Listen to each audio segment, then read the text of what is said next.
gold in just about 4 hours. Undoubtedly, this has been a big, rather one would say a golden Monday for India at the CWG. 3 golds in badminton and 1 in table tennis.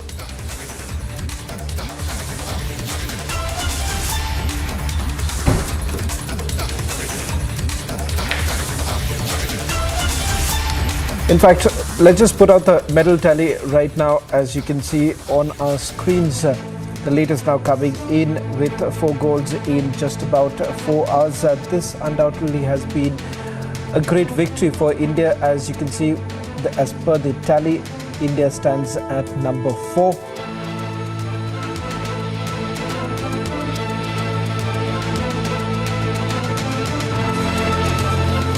Gopichand is joining us on this broadcast. Let me take the first question with you.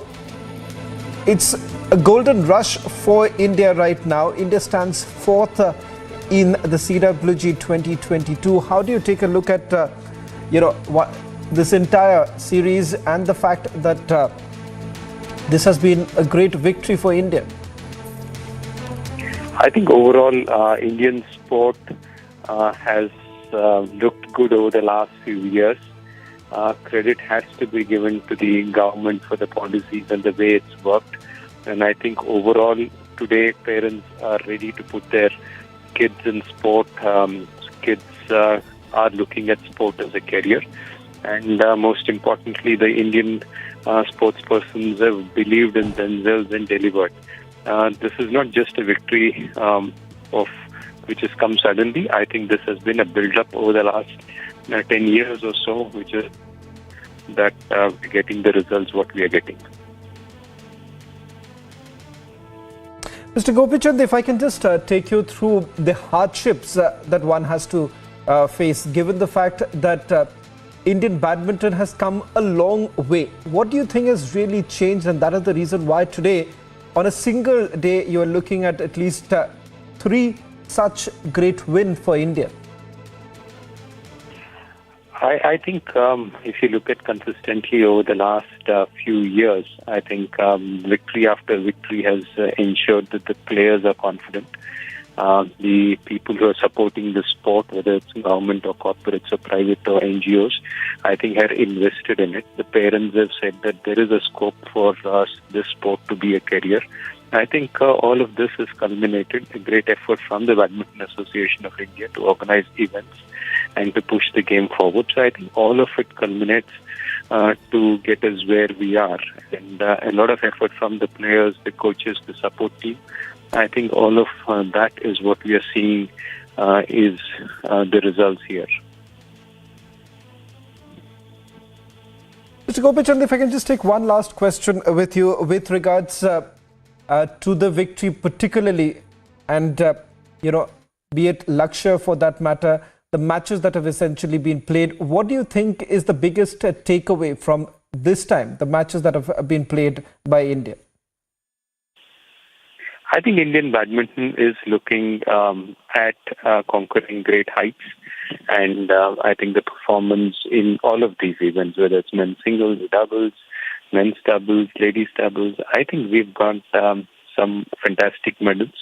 We have a great talent pool coming up, and hopefully with the right kind of structure, I think we can produce more results. I think what it eventually shows is that we have talent, and we need to groom it up. And if done well, I think they're great individuals who are playing at the highest level and getting us the biggest results. And in terms of the way forward, Mr. Gopichand, what do you think should be the focus right now, keeping in mind there are more championships that are coming up, and the fact that this could perhaps be yet another challenge for the Indian side? I think on one front we have the Olympics not too far. I think that will be a target. I think hopefully we have the Asian Games next year. That will be another target. I think tougher competition awaits us, but the players who won here will some of the core members of the team in the run-up to the Olympics. I think how they perform, how their form is maintained going into the Olympics for the next 2 years, I think that will be an important thing. And also, focus should be to ensure that the younger generation of players get the right kind of support and the right kind of grooming so that they can eventually turn out to be champions. When this group of players move out, we have good bench strength to ensure that we have consistency in our results for the next few years. Well, thank you very much, Mr. Gopichand, for joining us on this broadcast.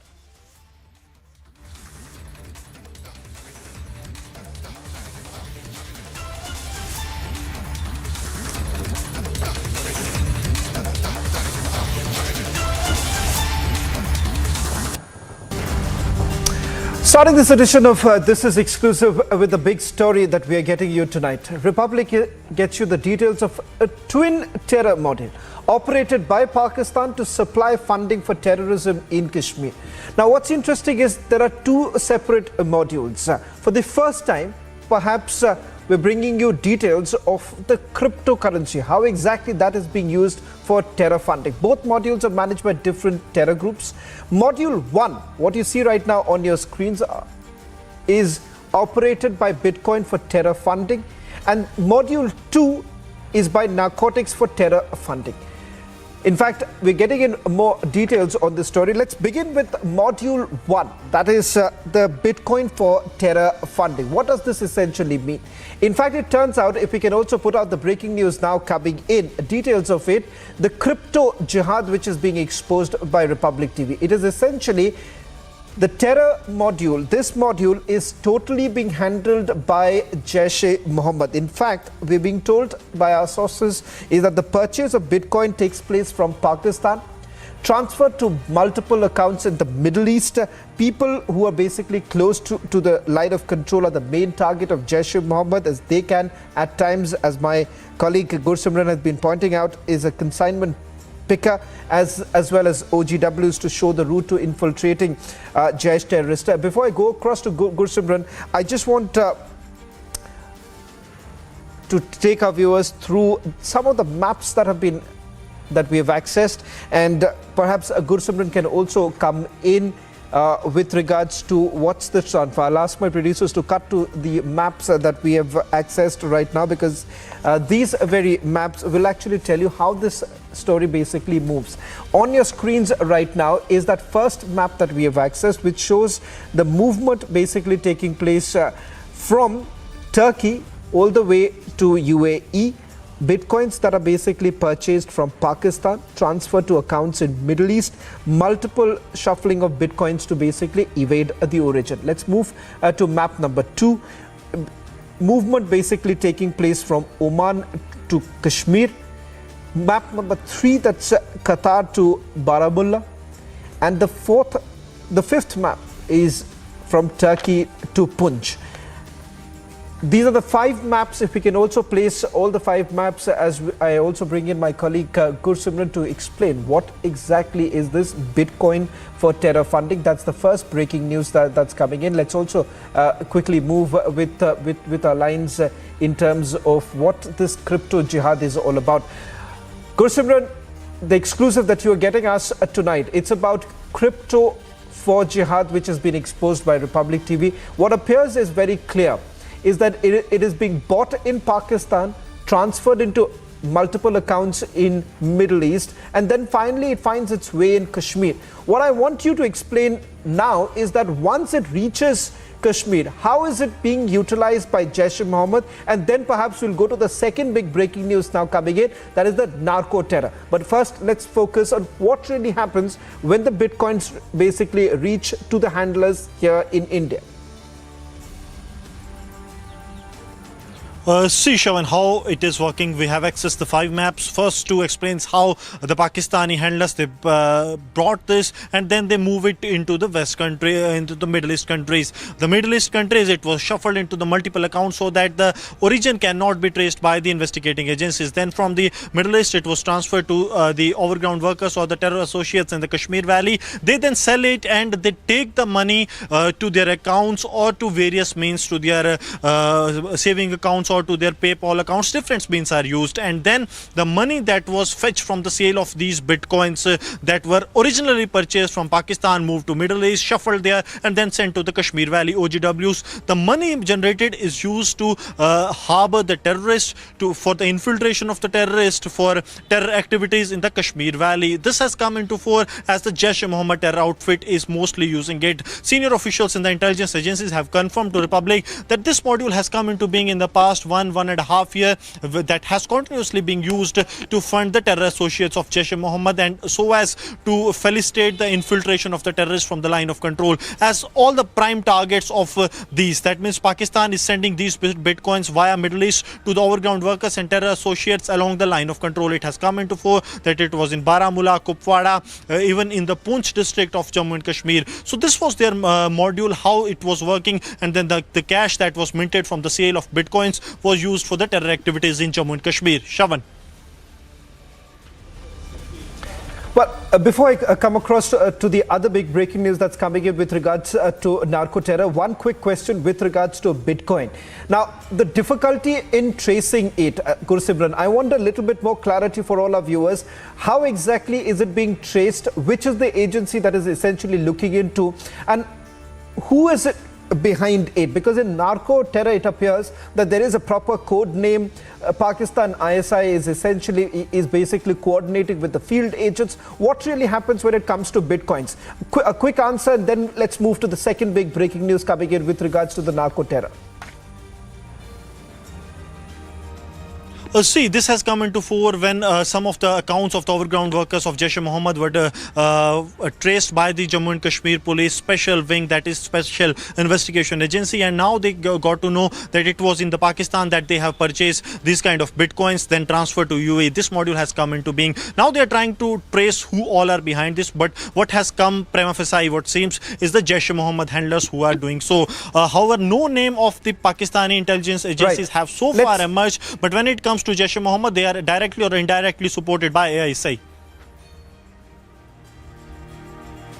Let's also quickly now move to the second module, Gursimran, because we've got a flurry of breaking news now coming in. Before we go into our second breaking news, let's quickly discuss about the other details. Let's put out the breaking right now. We are talking about the narco for terror funding. What's the big detail that we are picking up right now? So what the agencies have essentially found out is, like in the case of Bitcoin, you have the Jaish-e-Mohammed. As far as the narco terror is concerned, it is basically being handled by the Lashkar-e-Toiba as well as Hizbul Mujahideen. What have they really done? They have now basically appointed operational commanders, operational chiefs, one in Punjab and one in Kashmir. Now, what exactly are they essentially doing? They are in touch with smugglers in Punjab. They are the ones who are selling the drugs, and the money that is basically being raised is essentially being used for terror activities in Jammu and Kashmir. In fact, it turns out that most of these drugs that are being sent across, I'm given to understand, as my colleague Gursimran is getting us the big breaking news right now, that there is a proper code name. In fact, I'll ask our producers to put out the code name of what Pakistan ISI essentially has to say. What is the code name for carrying out the activity, the narco terror activity that is basically underway? Gursimran will play that breaking news right now, because we have now accessed the details, including the code name that has been used by Pakistan as far as narco terror in Jammu and Kashmir is concerned. Take away. And let's also put out, I'll request the producers to change the lines as we are now talking about the narco terror funding.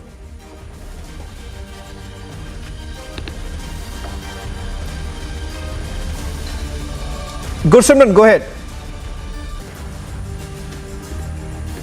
See, Shawan, this is the second module that we have got the information about, and this module is working on the two fronts. First is the line of control, that is in the Kashmir Valley. Second is on the international border in Punjab. Hizbul Mujahideen is looking after the line of control. Hizbul Mujahideen has appointed operational chief for the narco terror activities in the Kashmir Valley, especially from the Kupwara. Second front is the international border in the Punjab, specifically Amritsar, Gurdaspur and Pathankot, and they for that Lashkar-e-Toiba has appointed an operational chief. See, two terror outfits working for the same cause, that is for destruction in Jammu and Kashmir, in other parts of the India. How this is actually working, that terror commander, top terror commander, Daud codename, is the one who is now or is the person who is now into this trade. He's coordinating between Lashkar-e-Toiba and Jaish-e-Mohammed, and the terrorist of Jaish-e-Mohammed, of Lashkar-e-Toiba and Hizbul Mujahideen. They are getting in touch with him. What is happening? The smugglers from Punjab, they are coming to Jammu region, specifically Jammu region, and the smugglers, those who get the heroin from Pakistan, they are also coming to Jammu region for exchange of funds and the narcotics. This is happening. Now what we are getting to know, that 1 kilogram of heroin that is coming from Pakistan and is meant for Punjab is sold for at around 2 crores. And it is then sold in the general market, in the open market, for around 5 crores. 3 crore that is generated from the trade is used for the terror funding in Jammu and Kashmir as well as in other parts of the country. So this is the module, how it exactly works. And Jaish-e-Mohammed, and while is focusing on the bitcoins, Lashkar-e-Toiba and Hizbul Mujahideen are getting money from this narco terror trade. Well, in fact, in terms of the money, what I want a quick answer on, Gursimran, right now is that, one, the source of these drugs, is it really coming in all the way from Afghanistan? Because it turns out that there has been a large movement in terms of drug consignments. Is it actually the origination from Afghanistan through Pakistan and then finally reaching Jammu and Kashmir, and the money that they're basically generating? Quick answer on that too. See, Shawan, the drugs is generated from the Golden Crescent, that is Afghanistan route for the drugs entering into the India via Pakistan. There is no doubt to it, because the heroin that has so far been recovered is a high-grade Afghanistani-made heroin. And second question you have asked is the funds generation. The funds are being generated from Punjab and other parts of the country, because in Jammu and Kashmir they are not selling the narcotics but is sending to Punjab and other parts of the country to get huge amount from this sale of narcotics, and the proceeds are used for the terror financing and carrying out anti-India activities. Now the focus of this terror group remains on Punjab, because there is a high consumption that has come into fore of these drugs in Punjab, and the people, some of the international elements, they are ready to pay for it. 5 crore amount in the international market clearly means a 3 crore per kilogram profit to these terror outfit, and these proceeds of sale of narcotics is used to carry out terror attacks, to harbor terror associates, and to carry out anti-India activities in Jammu and Kashmir as well as in other parts of the country. Shawan. Well, in fact, with regards to the two twin modules, what is it that the agency is essentially doing? Because a few days ago, we're given to understand multiple raids that were basically carried out. Any details that you're picking up right now, Gursimran? See, Shawan, there are two angles agencies are working upon to smash the Jaish-e-Mohammed module, because it is a tough one to crack. As you know, they haven't left any traces so that they can go, agencies can go back to the Pakistan, they can get that person. So for that, there is a crackdown on the Jaish-e-Mohammed OGWs that is going on in the entire Union Territory of Jammu and Kashmir and even in the nearby areas. Second module, that is narco-terror module. For that, the security grid on the line of control has been strengthened. Apart from that, the Jammu and Kashmir police is also keeping a close watch on the movement of Punjab-based gangsters and smugglers into the Union Territory of Jammu and Kashmir, because incident has come into fore some couple of months back when the Punjab-based smuggler, he got directions from the Pakistan. He came to Jammu's Rajouri. He let his vehicle to someone. That person took away his vehicle and then gave him back after 2 days. That was filled with around 60 crore of heroin. That was the huge amount, that was almost 12 kilogram of heroin that was packed in his vehicle. So how this module is working, the agencies are looking into it, and especially into the movement of the Punjab-based smugglers and gangsters into the Union Territory of Jammu and Kashmir, because it has come into force that almost 90 to 95% of the times they come here to get the heroin that is smuggled from Golden Crescent, Afghanistan via Pakistan route to the Union Territory of Jammu and Kashmir. Shavan. Well, thank you very much, Gursimran, for getting us that big exclusive twin terror modules exposed by Republic TV. Crypto Jihad and Narco terror. Jaish-e-Mohammed, Lashkar-e-Taiba and Hizbul Mujahideen at it.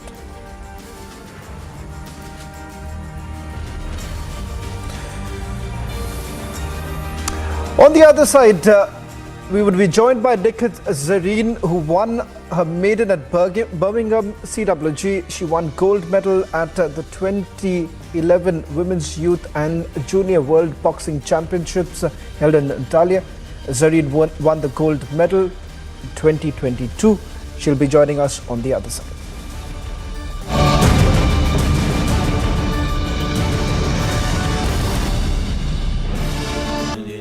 Amity has been ranked India's #1 not-for-profit private university for 9 years, with top 10 ranked institutions in management, engineering, biotech, law, masscom, telecom, hospitality, fashion and more.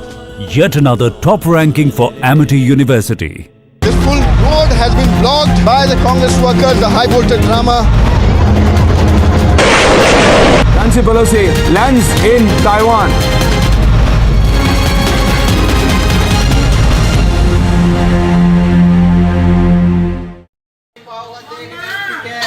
A shocking incident of stampede from Rajasthan's Sikar district.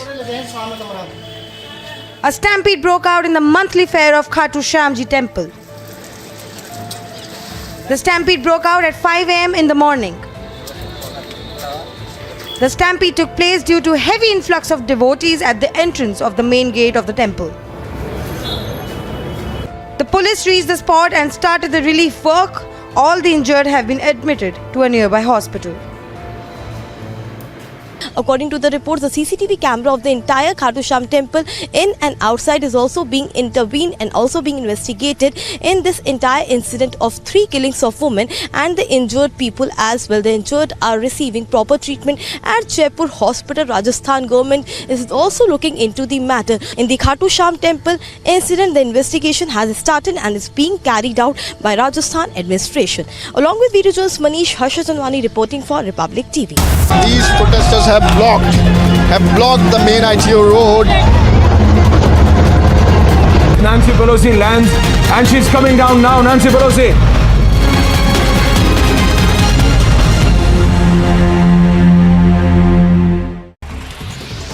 After the BJP MP Ranjita Kohli was attacked by the mining mafia, Kohli will now be protesting against illegal mining, and the minister, who's the mining minister in fact, Zahida Khan, she's further stated that illegal mining trucks tried to kill her, and if she'd not jumped out of her car, she would have died. Meanwhile, slogans are being raised against these illegal mining activities and the minister Zahida Khan. Gujarat's Chief Minister Bhupendra Patel has arrived in Ahmedabad to participate in the Azadi Ka Amrit Mahotsav along with students. Azadi Ka Amrit Mahotsav is an initiative of the Indian government to celebrate and commemorate 75 years of independence. In a shocking incident coming into light from Uttar Pradesh's Mainpuri, Samajwadi Party leader Devendra Singh Yadav's car was hit by a truck. The car was later dragged for more than 500 meters. Police authorities have informed that further probe is underway. Mainpuri Samajwadi party के जिलाध्यक्ष देवेंद्र सिंह यादव जी आज अपनी Brezza गाड़ी से कहीं जा रहे थे, तो मैनपुरी में करहल चौराहे के निकट भदावर हाउस के पास उनकी ब्रेजा गाड़ी हरियाणा नंबर के एक ट्रक से दुर्घटनाग्रस्त हो गई। पुलिस कर्मियों द्वारा तत्काल चालक को हिरासत में लिया गया। चालक विनय यादव चौबिया इटावा का रहने वाला है। संपूर्ण पहलुओं की गहनता से छानबीन की जा रही है। अभी कोई तहरीर प्राप्त नहीं हुआ है। तहरीर प्राप्त होते ही आवश्यक वैधानिक कार्रवाई की जाएगी। Bureau report, Republic TV.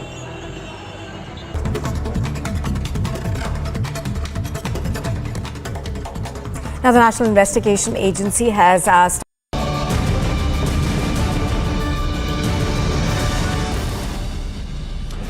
A special court in Mumbai today sent Shiva Sena leader Sanjay Raut to judicial custody for 14 days in an alleged land scam case.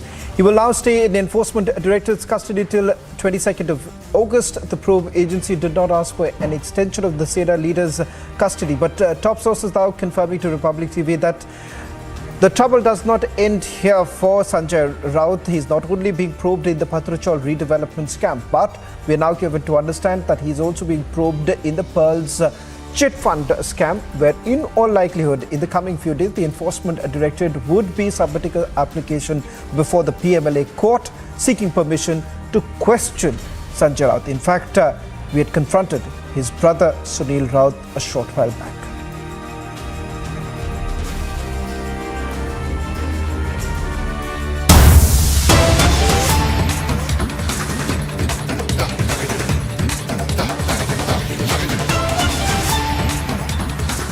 Getting in some breaking news right now.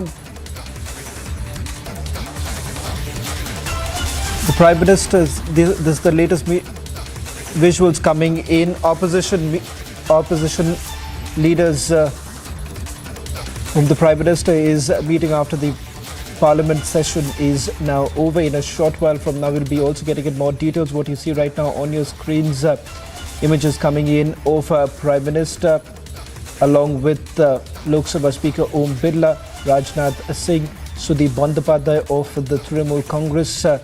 Part of the procedure that is essentially done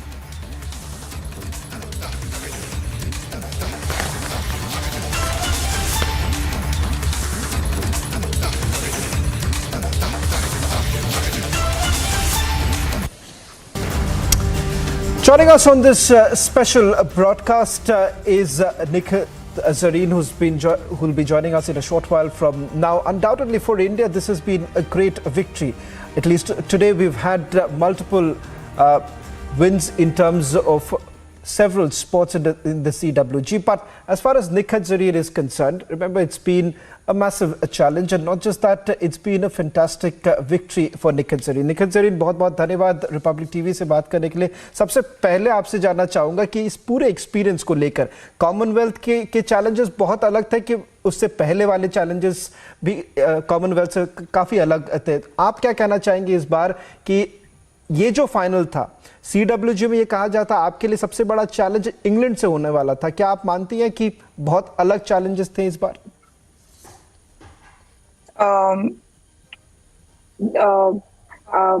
world championship के मैं अगर competition की बात कहते हैं तो world championship की बहुत ज्यादा टफ थी compare to Commonwealth games, because वहाँ पे हेवियर बॉक्सर्स भी थे और एक्सपीरियंस बॉक्सर्स भी थे और ज्यादा कंपटीशन भी था। वहाँ पे डिफरेंट कंट्रीज के बॉक्सर्स थे और यहाँ पे कॉमनवेल्थ में मेरे लिए बस 2 कंट्री के बॉक्सर्स बहुत कंपटीशन था। एक तो इंग्लैंड से था और एक तो आयरलैंड से, तो दोनों मेरे लिए टफ कॉम्पिटिटर्स थे यहाँ पे। तो मेरे लिए अभी तक का यहाँ पे कॉमनवेल्थ की जर्नी में 2 बाउट्स मेरे टफ रहे हैं, सेमीफाइनल और final against England and Ireland, but मैंने still I manage to beat them with unanimous. तो मैं बहुत खुश हूँ जिस तरह से मैंने कॉमनवेल्थ में परफॉर्मेंस दिया है। यही उम्मीद रखती हूँ कि आगे भी मैं ऐसे ही परफॉर्मेंस देते रहूं और अपने कंट्री के लिए गोल्ड जीतते रहूं मैं।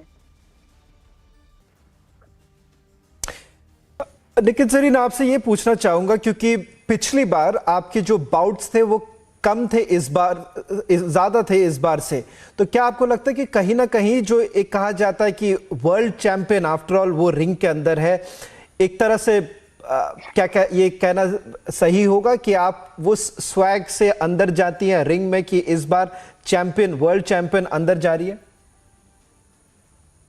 नहीं, क्योंकि एक तरफ से कॉन्फिडेंट तो थी मैं कि कॉमनवेल्थ में अच्छा परफॉर्मेंस दूंगी करके, क्योंकि मैंने उस तरह से मैंने अपने आप को तैयार भी किया था। हमारी प्रिपरेशन बहुत अच्छी रही थी। कॉमनवेल्थ से पहले हमने 2 वीक्स की ट्रेनिंग हमने आयरलैंड में की थी, और मैंने वहां पे दूसरी कंट्री के बॉक्सर्स के साथ भी मैंने स्पारिंग की, तो थोड़ा बहुत हमें अंदाजा हो जाता है कि कौन सी कंट्री की बॉक्सर कैसी है। उस हिसाब से हम रिंग में स्ट्रेटेजी बना के खेलते हैं उस बॉक्सर के साथ।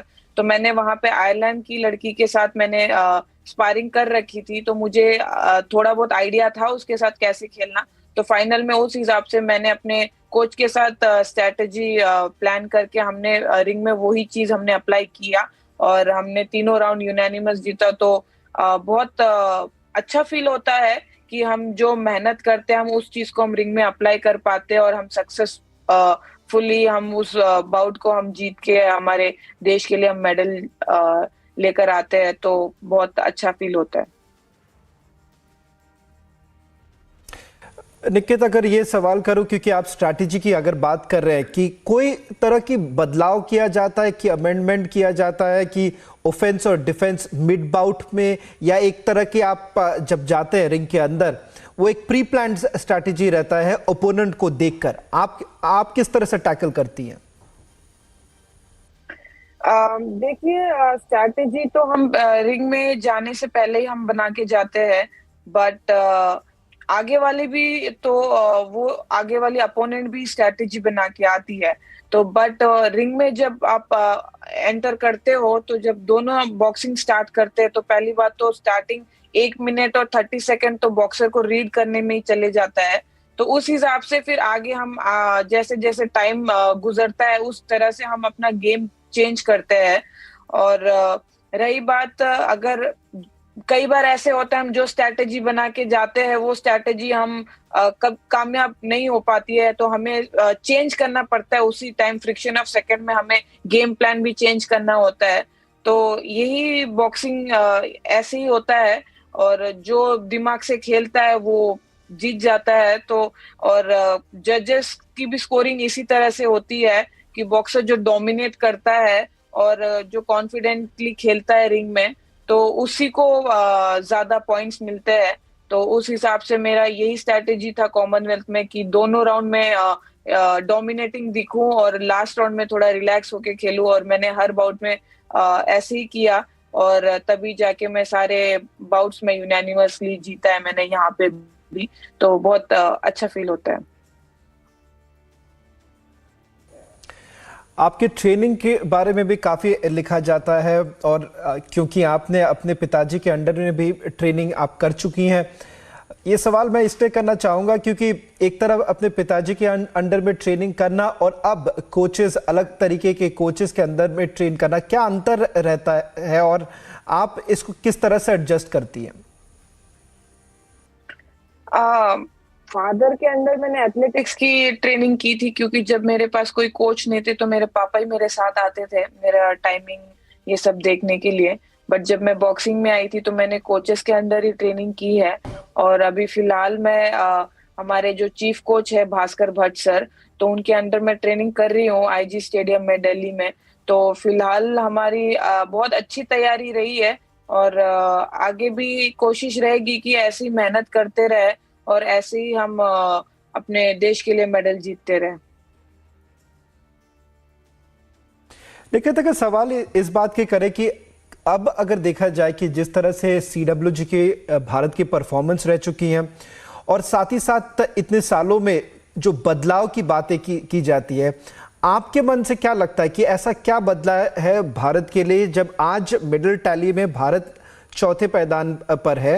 आपको क्या लगता है क्या बदला है भारत के लिए? जी, जिस तरह से हमें सपोर्ट मिल रहा है टॉप से और साई से और फेडरेशन से, और जिस तरह से एथलीट्स इंटरनेशनल पे परफॉर्मेंस देते हैं, मेडल कोई एथलीट मेडल जीत के आता है तो उसका अच्छे से स्वागत करते हैं, और हमारे prime minister, honourable prime minister Modi ji भी उनको इतना मोटिवेट करते हैं, चाहे वो मेडल जीत के आए या मेडल ना भी जीते तो फिर भी वो उनसे मिलकर उनको मोटिवेट करते हैं। तो कहीं ना कहीं ये यंग एथलीट्स जो देख रहे हैं वो उनको मोटिवेट करता है कि हम भी एक दिन उस मुकाम तक पहुंचे और हम भी एक दिन ऐसे अपने देश के लिए मेडल जीते। तो वो एक हेल्दी कंपटीशन बन जाता है, तो हर किसी के अंदर वो एक जज्बा आ जाता है कि हमें भी मेडल जीतना है अपने देश के लिए। तो उस तरह से कंपटीशन बढ़ रहा है इंडिया में। तो बहुत अच्छा लगता है कि इंडिया में स्पोर्टिंग जो कल्चर है वो इंक्रीज हो रहा है, और हमारा जो मेडल्स हम पहले कम जीतते थे, अभी बहुत मेडल्स जीत रहे। एक ही गेम में नहीं बल्कि डिफरेंट काइंड ऑफ स्पोर्ट्स में हम जीत रहे हैं। तो अच्छा लगता है कि बॉक्सिंग ही नहीं, इवन दूसरे स्पोर्ट्स भी आगे बढ़कर आ रहे हैं और अपने देश का नाम रोशन कर रहे हैं। क्योंकि आप प्रधानमंत्री के बारे में जिक्र आपने की, इसके लिए मैं एक सवाल आपसे ये करना चाहूंगा, क्योंकि पिछली बार जो तस्वीर हमने देखा था प्रधानमंत्री आपके टी शर्ट पे वो ऑटोग्राफ कर रहे हैं, वो इंटरेक्शन कैसा था? पहला सवाल मैं वो करना चाहूंगा। और दूसरा सवाल कि क्या आप वापस चाहेंगे कि इस बार के इंटरेक्शन में जब हो, आप प्रधानमंत्री को इस बार क्या कहना चाहेंगी? जी हाँ, जब मैं वर्ल्ड चैंपियनशिप खेल के हम लोग वापस आए थे तो हमें हमें इनविटेशन मिला था उनसे मिलने का, और मुझे यकीन नहीं हो रहा था कि मैं मोदी सर से मिलने जा रही हूँ, और मेरे लिए बहुत बड़ी बात थी। मैंने कभी सोचा नहीं था कि मैं उनसे कभी मिलूंगी, बट जब मैं उनसे मिली तो पहली बात तो मैं बहुत नर्वस थी कि मैं क्या बात करूंगी, क्या कहूंगी सर के सामने। बट जब सर ने बात करना स्टार्ट किया, इतना कैजुअली बात किया, ऐसे लग ही नहीं रहा था कि हम मतलब हमारे कंट्री के प्राइम मिनिस्टर से बात कर रहे हैं। तो बहुत कैजुअली कॉन्वर्सेशन हुआ, 20 से आधा घंटा मिनट हमारी बातचीत हुई। सर ने बहुत मोटिवेट किया हमें और हमसे सवाल पूछे कि हमारे बारे में, हमने क्या लाइफ में क्या स्ट्रगल्स किया है, वो सब पूछा हमें, और हमें ऐसी मेहनत करने के लिए कहा, और ऐसे ही देश को मेडल जीतने के लिए कहा था। तो तभी मैंने सोचा था कि अभी आने वाला कॉमनवेल्थ भी आ रहा है, उसमें मेडल जीतूंगी तो मुझे फिर से एक बार और मौका मिलेगा, तो मैं जरूर मिलना चाहूंगी। और अभी रिसेंटली कॉमनवेल्थ से पहले हेलो सरीन, बहुत बहुत धन्यवाद रिपब्लिक टीवी से बात करने के लिए। आज पूरे देश आपके ऊपर गर्व करता है, और जिस तरह से आपने मेहनत करके लगातार आप भारत को एक तरह से बहुत प्राउड महसूस कराती हैं। Thank you.